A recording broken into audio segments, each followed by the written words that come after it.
Hello, everyone. You are listening to the latest Flyers Talk podcast presented by Great Railing. I am Jordan Hall, and as always, I am joined by the dynamic Joe Fordyce. Joe, the Flyers have back-to-back wins. They beat the Blackhawks 4-3, and then the Golden Knights 2-1.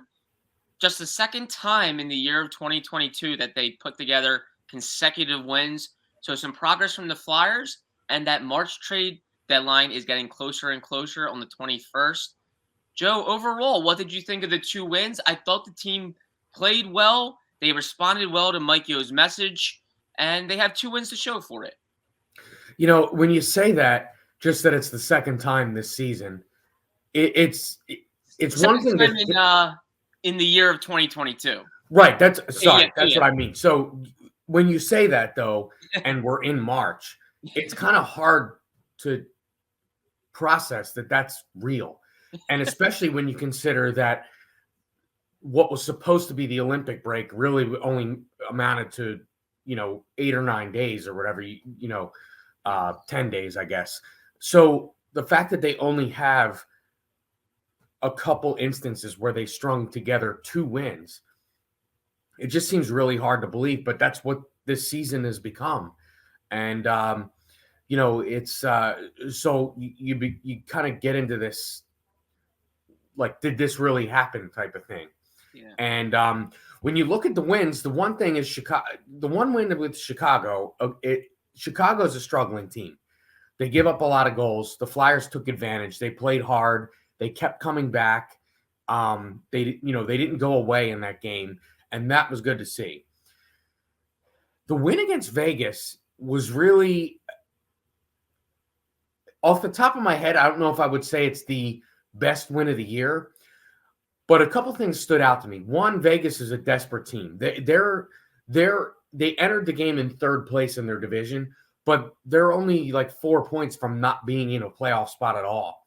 So they need a game like that. And so that's one. You had a desperate team. And two, they took the lead in this game 2-0, and then they gave up a goal to make it 2-1. And there was still a lot of game left, and the Flyers were able to clamp down. Now, Carter Hart had his best game of the season. I don't think it's really arguable that was his best game of the season with his career high 47 saves. But however it happened, it still happened that they clamped down and held a 1-goal lead for half the game.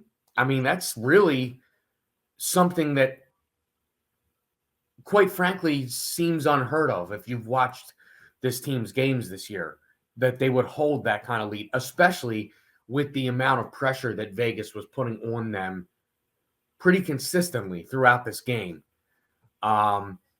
So I was really impressed by that win. I mean, obviously it was hard not to be impressed by Carter Hart and his performance. But, it's good to see signs of progress. Now, they've also gotten healthy bodies back. So you have, I'm not trying to diminish any of the players that have played up until this point, but I'll say you have more NHL caliber talent available to them. Mm-hmm. And I think that's also showing itself too, because a lot of the guys that were playing for the last month or 2 months, quite frankly, probably didn't expect to play NHL games this year. And, then all of a sudden they're being relied on. And, so I think it's good to see signs of life from this team, because there's been stretches this season where the team seemed lifeless, every aspect from the top on down. Indeed, that's so true. Just look at the Blackhawks win. Derek Brassard scores the game-tying goal in the third period. He had missed 31 games, a guy that the Flyers have really missed. Joel Farabee has 3 assists, really clicks with Cam Atkinson, guy that had missed a lot of time. Like, these are game-changing, difference-making players making key moments in a win, that guys that you didn't have. So health is a beautiful thing if you're the Flyers. You see this.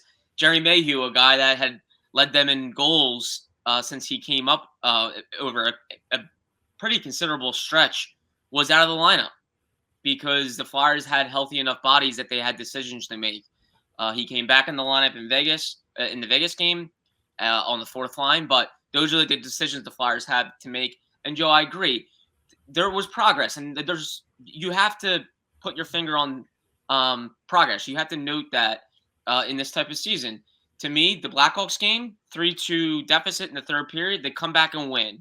Winning teams do that. Uh, Vegas game, 2-1 lead for a while. That was the second period when Vegas got that goal. And they hold on to a 1-goal lead against, like you said, a desperate team, a team that has visions of making the playoffs and making a cup run. And you clamp down, you hold down, and you don't relinquish that lead. I think a week or so ago, the Flyers would have given up that lead at some point in that game. So yeah, there's resiliency that we haven't seen a lot this season. And I'll just mention Brassard too, because not only is he coming back off an injury, but he had a terrible game against Minnesota last week. I mean, there's no two ways about it. He one giveaway directly led to a goal. Yeah. And then he comes back on Saturday against Chicago and has a really good game. Yeah. And I think what we're seeing is guys, the bounce back factor that wasn't there 3 weeks ago, even 2 weeks ago, a month ago, all of a sudden that is starting to show itself. And I see you're getting veterans back, and veterans are savvy, experienced, and they're the kind of players that show that resiliency. Resiliency is, I think, is a learned skill, a learned sort of thing that players add to their kind of repertoire as they experience, games in this league and years in this league. And the Flyers, quite frankly, didn't have a lot of that for the last, 6 weeks, 2 months even, with all the injuries. And I think you're seeing that aspect start to show itself again with the resiliency, bounce back games, guys saying this just wasn't good enough for me. I need to come back and have a great game, which we saw Brassard do Saturday. So those are all things that you like to see. I mean, this is not about this season, but you still want to see signs of life. And this team had shown itself to be a team that, quite frankly, and Mike Yost said the exact words, as soon as adversity hits, they crumbled. But the last 2 games, the adversity hit and they didn't crumble. And I think that's very, very positive to see. Absolutely. Could not agree more. And you're going to have a lot of people that say, well, who cares? What does it matter at this point? The season's lost. No, it does matter. You got to start somewhere. So there needs to be progress somewhere. You're not going to just lose 13 straight and then win 13 straight. Like, that's not how it works. The team is where it is for a reason. So you have to take baby steps. It's got to start somewhere. And this has been progress, something the Flyers can hold on to, look back at, and say there were good things here. We can build on this, not just for this season, but of course for next season. There's a lot of guys in the lineup right now that are going to be a part of this thing next season. And these are good learning moments, good things to build on. So progress for the Flyers, and I think that's notable. Joe, I couldn't believe it. They're 5-6-2 in their last 13 games. Now, that doesn't sound very good, but it came after they lost 13 straight. So 5-6-2 sounds pretty decent to me. And I think the Flyers can look back on that and say there has been progress, and that's notable. So good for them. And Joe, I was thinking with this most recent game, I thought a real veteran that played well was Justin Braun. Blocks a shot in the game-opening power play for Vegas. Then he scores a goal. Obviously, a trade chip for the Flyers. What have you thought of his play so far? Yeah, I mean, he seems to keep adding to his trade value. It almost seems game by game, and a veteran like that can play really up and down your defensive lineup. Generally, a team that's contending is probably not bringing him into play maybe the minutes that the Flyers are relying on him for, but certainly a veteran piece to have down the lineup. And I think he's, like I said, he's only adding to that trade value. And again, I mentioned the resiliency, and we see him last night. He takes a shot off the hand, and the very next shift, he goes out there, and I mean, it hit the goal he scored. It's not a terribly skilled play, but what it is it's a veteran knowing, okay, if I put this puck on net, there's a lot of traffic in front. Good things will happen, and a goal happened. And those are the kind of guys you need. He's been reliable all season for this team. He's played many different spots in the lineup. He's played way more than he anticipated because everyone anticipated Ryan Ellis being in this lineup this season. So, yeah, I've been really impressed with his play, and I think he's only added to his potential trade value here as the deadline approaches. Flyers Talk is brought to you by Great Railing. Stop into Great Railing for the highest quality and lowest prices on all your railing, decking, and fencing needs. Yeah, really an underrated trade chip for the Flyers, Joe. Cheap, expiring deal, $1.8 million. Guy with 100 games of playoff experience, knows how to defend, is going to come into your lineup. If you're looking for a quieter addition, not a guy that might shake things up in your forward group or maybe take on too much of a role where you change what you have, that something good is going. LeBron's just going to quietly slide onto a second or third pair and just be really good for you. You won't. Yeah, and what I also would neglected to point out on my first point about Braun is another thing you see is when guys are in I don't think danger is the right word, but when guys are in the subject of trade rumors, sometimes you see it affect their play. Yeah, I think Braun's play's only gone up since the trade value trade talk has begun. And I feel like that's another good sign. Again, we just talked about how you mentioned a lot of the guys that are playing are going to be part of this thing going forward. So you can't just fold. Farabee's going to be here. Atkinson's going to be here. Provorov will be here. There's guys that are going to be here. And then there's guys that likely won't be here. Braun, Giroux. But you can't look at the game and say, well, that guy's going to be here, and you can tell by the way he's playing. That guy's not going to be here, and you can tell by the way he's playing. It's not affecting their play, and I think that is great to see. It's great for the guys that are going to be here, that they're getting a taste of, okay, we're better than what we have been. And then for the guys who likely will be traded, namely Giroux and Braun, I don't think that their plays dropped off, particularly Braun. I don't think his plays dropped off at all. No, not at all. And I wonder if that's just because he's such a veteran in this league, 35 years old. He's been around the block. Maybe he's used to this. He was traded, obviously, in the offseason of 2019. Before the 2019-20 season, was traded to the Flyers. But before that, he had spent his whole career in San Jose. So it's not like he's been traded a bunch before, but he's been around long enough to probably know when the deadline is coming up and how to deal with that. Just a real steady player that's certainly upping his value. I think the Flyers really are going to aim to get maybe a second-round pick, maybe a third-round pick. That's pretty good for Justin Braun. That's and a lot of that goes to Justin Braun for playing well at this age. He tied his career high in goals last night with 5 now. Not a guy that's got an offensive game, but he's providing some offense on top of it. He's playing top pair minutes again. He kills penalties. He blocks shots. Just does everything that a lot of teams like. And I could really see the Flyers trying to get a second-round pick or a third. And I think that would be a real quality return on Justin Braun, without a doubt. Joe, another trade chip, Derek Brassard. I think he's starting to look healthy again, starting to play better. He really responded well to that bad game against Minnesota. He went into Mike Yo's office the next day and said, I will be better. He's a hockey player. Like sometimes you hear that a lot, but he is truly just a hockey player, a guy that you can play him anywhere, and he's going to play hockey and be effective. And I think he really values being good. I think that bad game left a sour taste in his mouth. And credit to him, he actually bounced back and scores a game-tying goal the next day. He's a +3. He's starting to play well. And I think the Flyers are really showcasing him on a nice line with Cam Atkinson, Joel Farabee, a guy that is on an expiring contract for cheap, and a guy I think the Flyers are going to move.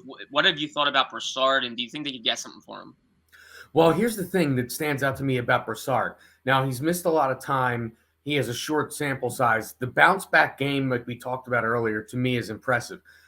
The other thing that's impressive is if you look at Brassard's career, it's littered with playoff appearances. Yeah. And I think that is going to be an attractive piece for any team out there. The guy has a lot of playoff experience. And in this league, that's unmatched. I mean, you know, I'll just give yesterday on our pregame live show, we had former Flyer Sean Podine on, and we brought up to him that he started his career in Edmonton and missed the playoffs in his first 2 seasons. The next 7 seasons, the rest of his career, he made the playoffs every season. That was for the Flyers, for Colorado, for St. Louis. He was with the Flyers during the heart of the Lindros era. Then he gets traded to Colorado for Keith Jones, and then he goes to St. Louis. And the reason teams like Colorado and St. Louis acquire guys like that is they see the playoff resume. That's a big deal in this league. And Brassard is a guy that has one of those playoff resumes. So I think that's a valuable piece of his trade resume, if you will, is the fact that he has a lot of playoff experience. And that's something that it's kind of an intangible that teams that are in the hunt are always looking for that intangible. So true. Brassard has 117 games of playoff experience. That's the most on the Flyers roster. Teams really do value that. He's had really good playoff runs, like productive playoff runs himself, and obviously team-wise as well. And he hasn't won a Stanley Cup yet. That's one thing he's really striving for. So I think teams are going to look at that and be enticed. The big thing is staying healthy in March, not having any hiccups health-wise. As we all know, he returned from that hip injury 4 times now. The first 3 times he came back 1 game, had to come back out. Now he has been in the lineup. He has stayed in the lineup. He needs to really stick here the rest of March. I think the injury could cause some apprehension from contending teams. Maybe his value gets knocked a little bit, but the Flyers can certainly still get something for him. And I think this is really what made some of these 1-year deals for veteran players attractive to Chuck Fletcher. This season was all about bouncing back and getting back in the playoff conversation. It was very important to win this season. So you sign some veterans to 1-year deals. If it doesn't work out, and it did not work out this season, not to say the deals didn't particularly work out, just the season did not play out well for the Flyers. Some of the moves you can absolutely question played a role in that. But if the season didn't work out like it did not this season, you have these guys at the trade deadline. And teams really do value expiring contracts. They love them. They love them for a rental for a couple months, and then if it goes well, maybe they re-sign. If not, these guys hit free agency in the off season. It doesn't really shake your team up too much. It doesn't handcuff you at all. So teams do love expiring contracts. Derek Brassard is another one. Martin Jones comes to mind, of course.